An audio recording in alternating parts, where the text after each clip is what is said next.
শ্রমজীবী যারা আছেন মনক্ষুণ্ণ হবেন না, মন ছোট করবেন না। You are the super hero remittance fighter of our country. আল্লাহ তাআলা ইরশাদ করছেন, ইয়া আইয়ুহাল ইনসানু ইন্নাকা কাদিহুন ইলা রাব্বিকা কাদহান ফামুলাকি।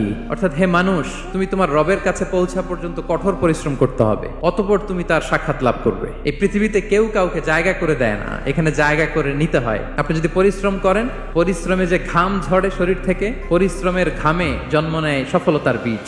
আপনি যখন হাড় ভাঙ্গা পরিশ্রম করবেন, এই পরিশ্রমে যে লোনা পানি বেরোবে, যে ঘাম বেরোবে, এই ঘামেই জন্ম নেয় সফলতার বীজ। এবং সফলতার কোনো শর্টকাট হয় না প্রিয় ভাইরা। অনেকে অল্পতে সফল হতে চায়, সফলতার জন্য আপনাকে লং কাটে যেতে হবে।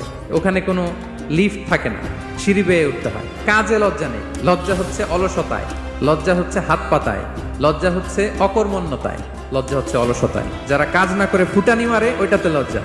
প্রিয় মাতৃভূমি বাংলাদেশের গভর্নমেন্টকে অনুরোধ করবো, আমাদের শ্রমজীবী ভাইদের যাতে সুবিধা হয় এই ব্যবস্থা আপনাদের করতে হবে। আমাদের শ্রমজীবী ভাইদের যেন কোনো কষ্ট না হয়, কারণ তাদের পাঠানো রেমিটেন্সে সচল থাকে আমার দেশের অর্থনীতির চাকা।